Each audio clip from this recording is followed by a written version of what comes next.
বিসমিল্লাহির রহমানির রহিম। দেশপ্রেমিক বাংলাদেশি দেশে বিদেশে যে যেখানে আছেন, আসসালামু আলাইকুম।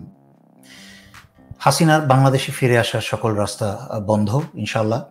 আন্তর্জাতিক অপরাধ আদালতে এবং বাংলাদেশে যেই পরিমাণ মামলা তার বিরুদ্ধে হয়েছে এবং যেই রকম স্পষ্ট সাক্ষী তার সকল অপকর্মে রয়ে গেছে, তাতে স্বৈরাচারী শেখ হাসিনার কয়েকশো বছরের সাজা হবে এবং ফাঁসিও হবে। সুতরাং তার বাংলাদেশে ফিরে আসার সকল রাস্তা বন্ধ। আমি খুব অল্প করে দুটো কথা বলবো বর্তমানে চলমান রাজনৈতিক দলদের অ্যাক্টিভিটিস দেখে। এই সময় আমি দেখছি কিছু রাজনৈতিক দল যেই কাজগুলো করছে তা রীতিমতো দেশ বিরোধী। জামাত ধীর গতিতে চলছে, যাকে আমি সমর্থন করি। বিশেষ করে বিএনপি বুভুক্ষ 15 বছর ক্ষমতায় না থেকে, ক্ষমতার স্বাদ না পেয়ে, অর্থের স্বাদ না পেয়ে ওনারা এখন ওনাদের অনেক তৃষ্ণা ক্ষমতার, কিন্তু আপনারা এই 15 বছর কিন্তু কিছুই করতে পারেন নাই। আমি পড়ছিলাম মির্জা ফখরুল বলেছেন যে আমরা এত বছর গণতন্ত্রের জন্য এবং নির্বাচনের জন্য আন্দোলন করেছি, কিন্তু গণতন্ত্রের জন্য আর নির্বাচনের জন্য আন্দোলন করেছেন বলেই কিন্তু আরামে স্বৈরাচারী শেখ হাসিনা 15 বছর ক্ষমতায় ছিল। আপনাদের আন্দোলন হওয়া উচিত ছিল স্বৈরাচারী শেখ হাসিনার পতনের আন্দোলন, আর কোনো এক দফা দাবি। কিন্তু আপনারা প্রতিবারই এসে নাটক করেছেন, ভণ্ডামি করেছেন। বাংলাদেশের তৃণমূলের ছেলেমেয়েদেরকে নিয়ে রাস্তায় নামিয়ে হ্যান কারেঙ্গা ত্যান কারেঙ্গা বক্তৃতা মেরে সন্ধ্যার সময় বাসায় চলে গেছেন 20 দফা দাবি দিয়ে। নাটক। আর সাফার করেছে কারা? ওই তৃণমূলের বিএনপির ছেলেমেয়েগুলো যারা দেশকে ভালোবাসে, দলকে ভালোবাসে, তারা ছাত্রলীগের মার খেয়েছে, পুলিশের মার খেয়েছে, মামলা মোকদ্দমা খেয়ে জেলে এখনও পড়ছে। কিন্তু নেতারা নামকে অস্ত্রে নাটক করে জেলে হাসিনা পাঠিয়েছে, তা 7 দিন পরে আবার বের করে নিয়ে আসছে নির্বাচন শেষ হয়ে যাওয়ার পরই। এইসব নাটক মানুষ আর খায় না, জনগণ আর খায় না। সুতরাং আপনারা এই যে বলছেন হাসিনার ডায়লগ ছিল এতদিন যে আপন হারানোর বেদনা, এখন আপনি নতুন ডায়লগ শুরু করেছেন 1/11-কে আমরা ভুলি নাই। এইগুলো ডায়লগ আর নতুন তৈরি করেন না। স্বৈরাচারী শেখ হাসিনার পতন কিন্তু আপনারা করেন নাই, করেছে কিন্তু বিপ্লবী ছাত্র জনতা। হ্যাঁ, কিছু বিএনপি ছিল, বাট সাংগঠনিকভাবে কিন্তু বিএনপি এর সাথে জড়িত ছিল না। যখন দেখেছে ছাত্ররা এসে হাসিনাকে ফেলেই দেয়, তখন এসে বিএনপি জয়েন করেছে কিছু অংশ। তারপরও আমি দেখেছি বিএনপি নেতাদেরকে রুহের মাগফিরাত কামনা করতে সরাসরি আদেশ না দিয়ে। আপনারা যারা 2018 নির্বাচনের পরে মধ্যরাত্রে ব্যালট বাক্স স্বৈরাচারী শেখ হাসিনা, ভারত, পুলিশ মিলে ফিল আপ করে ফেলে, তখন পরের দিন সকাল 9:30টার সময়, 10টার সময় এই মির্জা ফখরুল নিজের এলাকায় বসে বলছেন নির্বাচন যেইভাবে হচ্ছে তাতে আমি সন্তুষ্ট। সুতরাং আপনাদের এইসব ডায়লগ দেওয়ার কিন্তু যোগ্যতা এবং ক্ষমতা সবই হারিয়ে ফেলেছেন।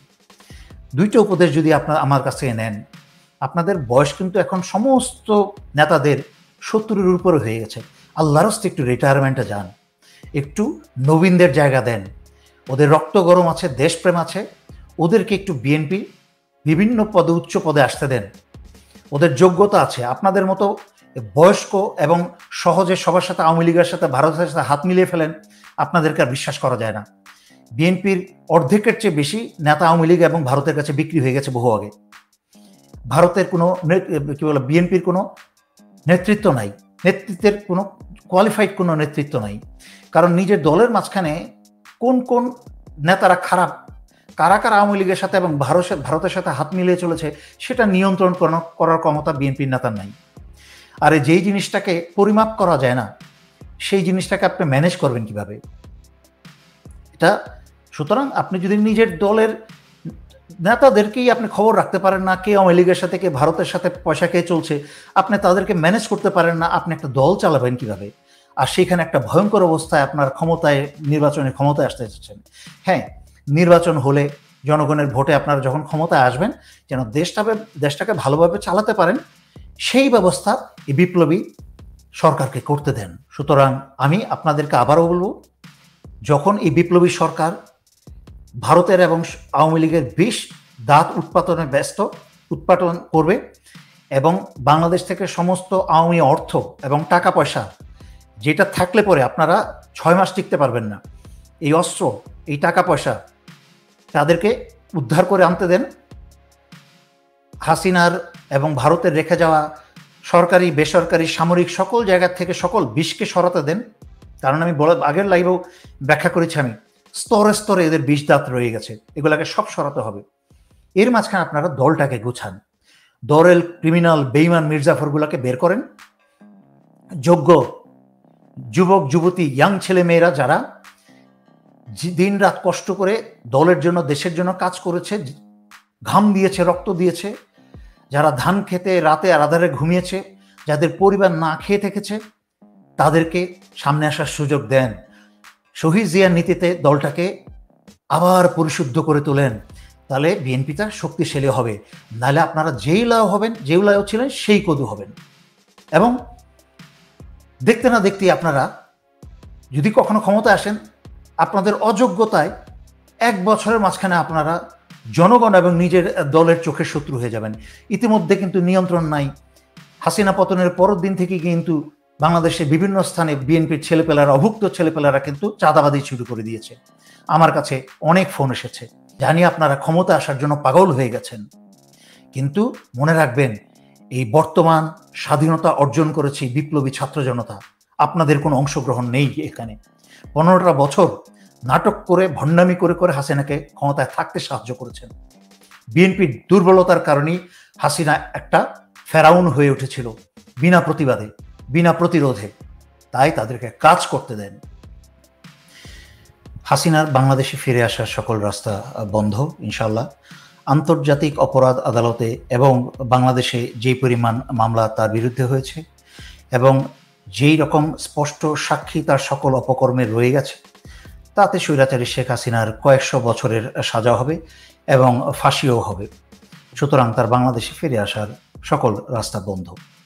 কিন্তু আমি যেই জন্য আপনাদের কাছে সামনে এলাম সেটা হচ্ছে, তাহলে এই যে প্রতিনিয়ত ভারত বাংলাদেশের বিরুদ্ধে ষড়যন্ত্র করে যাচ্ছে এবং প্রতি ষড়যন্ত্রই তারা হেরে যাচ্ছে, পরাজিত হচ্ছে, যদিও আমাদের সার্বক্ষণিকভাবে যার যার দায়িত্ব চালিয়ে যেতে হবে। আমি দেখছি বিজিবি সুন্দর কাজ করছে, আগের চেয়ে প্রথম 16 বছরে প্রথমবার স্বাধীনভাবে কাজ করতে পারছে। এবং একইভাবে সশস্ত্র বাহিনী এই বন্যায় এবং দেশের অন্যান্য সকল দায়িত্বেও কাজ করে যাচ্ছে। এবং যার যার জায়গায় যদি এই বিপ্লবী সরকার যদি সবাই ঠিকমতো নিজের দায়িত্ব পালন করে যায়, তাহলে ইনশাল্লাহ আমরা এই বিপদ কাটিয়ে উঠব। এবং রাজনৈতিক দলদেরকে বলবো, আপনারা দয়া করে এই বিপ্লবী সরকারকে সাহায্য করুন। ক্ষমতার লোভ ছেড়ে, ক্ষমতা যাওয়ার লোভ ছেড়ে ওনাদেরকে আগে বিষ উৎপাদন করতে দেন এই বাংলার মাটির থেকে। তারপরে নির্বাচনের মাধ্যমে যারাই ক্ষমতায় আসবে তারা ইনশাল্লাহ দেশ চালাতে পারবে। কিন্তু গায়ে জোর করে এখন ক্ষমতায় বসতে চাইলে 6 মাসও কিন্তু সরকার টিকতে পারবে না, যা আমি বহুবার ব্যাখ্যা করেছি। কিন্তু আমি এখন মূল বিষয়ে চলে যাচ্ছি আজকের, সেটা হচ্ছে ভারতের দীর্ঘমেয়াদী পরিকল্পনা। যদি হাসিনা না আসতে পারে তাহলে ভারতের বিকল্প কি? ভারত ওই বিষাক্ত নাগিনী হাসিনার বিষাক্ত নাগিনী কন্যা সাইমা ওয়াজেদ পুতুলকে রয়ের অধীনে রেখে প্রশিক্ষণ দিচ্ছে। আগামীতে আরেক ফ্র্যাঙ্কেনস্টাইন, আরেক ফেরাওয়ান তৈরি করে বাংলাদেশের 75-এ যেরকম প্রতিশোধ নিয়েছে স্বৈরাচারী শেখ হাসিনা এসে, একইভাবে 2024-এর বিপ্লবের প্রতিশোধ নিতে এই সাইমা ওয়াজেদ পুতুলকে তৈরি করা হচ্ছে। এবং বাংলাদেশ ধ্বংসের বাকি যতটুকু বাকি আছে সেটা যেন সাইমা ওয়াজেদ পুতুলকে দিয়ে সম্পন্ন করতে পারে, সেই জন্য তারা সম্পূর্ণ শক্তি তারা ব্যয় করছে, মনোযোগ ব্যয় করছে সাইমা ওয়াজেদ পুতুলের উপরে। সাইমা ওয়াজেদ পুতুলকে এই স্বৈরাচারী শেখ হাসিনা ক্ষমতায় থাকা অবস্থায় দুর্নীতির মাধ্যমে বিশ্ব স্বাস্থ্য সংস্থার সাউথ ইস্ট এশিয়ার ডিরেক্টর হিসেবে তাকে নিয়োগ দিয়ে যায়। অথচ সাইমা ওয়াজেদ পুতুলের কোনো যোগ্যতাই নাই। যেই সব প্রার্থী ছিল সেই তুলনায় সে একেবারে অযোগ্য। মাত্র 3 বছরের ক্লিনিক্যাল ইনস্ট্রাক্টরের অভিজ্ঞতা, যা কোনো হিসাবেই পড়ে না। আর তার বিপরীতে যারা ক্যান্ডিডেট ছিল তারা বহু বছর অভিজ্ঞ এবং অনেক উচ্চশিক্ষিত। অথচ স্বৈরাচারী শেখ হাসিনা তারা এবং ভারত মিলে বাংলাদেশের জনগণের পয়সায় ঘুষ দিয়ে এখানে পদায়ন করেছেন। এবং এই বিশ্ব স্বাস্থ্য সংস্থার সাউথ ইস্ট এশিয়ান অফিসটা হচ্ছে নয়াদিল্লিতে। তার মানে বুঝতেই পারেন একেবারে ভারতের কোলে নিয়ে এখন এই পুতুলকে প্রশিক্ষণ দেওয়া হচ্ছে রয়ের অধীনে। তাই আমরা শুরুতেই ভারতের বিষ দাঁত ভেঙে দিব। আমাদেরকে প্রোঅ্যাক্টিভ হতে হবে। আমাদেরকে অতি দ্রুত প্রধান উপদেষ্টা, বিপ্লবী সরকারের প্রধান উপদেষ্টাকে আমি বাংলাদেশের জনগণের পক্ষ থেকে অনুরোধ করব যে অতি দ্রুত বিশ্ব স্বাস্থ্য সংস্থার কাছে চিঠি পাঠিয়ে এই সাইমা ওয়াজেদ পুতুলের এই প্রার্থিতা প্রত্যাহার করা হোক, নাম্বার 1। নাম্বার 2, বিশ্ব স্বাস্থ্য সংস্থাকে অনুরোধ করা হোক যেন কিভাবে সাইমা ওয়াজেদ পুতুলের কোনো যোগ্যতা না থাকার পরে এবং তার বিপরীতে এতগুলো যোগ্য প্রার্থী থাকার পরে কি করে সাইমা ওয়াজেদ পুতুল এখানে পরিচালক হিসেবে স্থান পেল, তার তদন্ত যেন দ্রুত শুরু করা হয়। তাহলেই আন্তর্জাতিকভাবে স্বৈরাচারী শেখ হাসিনা এবং সাইমা ওয়াজেদ পুতুলের দুর্নীতি প্রমাণিত হয়ে যাবে আরও একটা। এবং বাংলাদেশে সাইমা ওয়াজেদ পুতুলের যে বিশ্ব ব্যাংকের দুর্নীতিতে জড়িত এবং পদ্মা সেতুর দুর্নীতির সাথে জড়িত সেই মামলা আবার চালু করা হোক এবং এই বিপ্লবী সরকারের অধীনে তদন্ত বোর্ড তৈরি করে সেই তদন্ত শুরু হোক। আর নয়তো বাংলাদেশের জন্য কঠিন সময় অপেক্ষা করছে ভবিষ্যতে, সেই সুযোগ আর দেওয়া যাবে না। আমরা পরবর্তী প্রজন্মকে আর ভুগতে দেব না। তাই আমাদেরকে এখনই প্রোঅ্যাক্টিভ হতে হবে, আগাম পদক্ষেপ নিয়ে শয়তানদের 10 কদম আগে চলতে হবে। তাই বিপ্লবী ছাত্রদেরকে বলছি, তোমরা বিপ্লবী সরকারকে প্রতিনিয়ত চাপ দিয়ে অত্যন্ত দ্রুত এই ব্যবস্থাগুলা নিতে সাহায্য করো। এই বলে আমি আজকের জন্য শেষ করছি। ধন্যবাদ। আসসালামু আলাইকুম।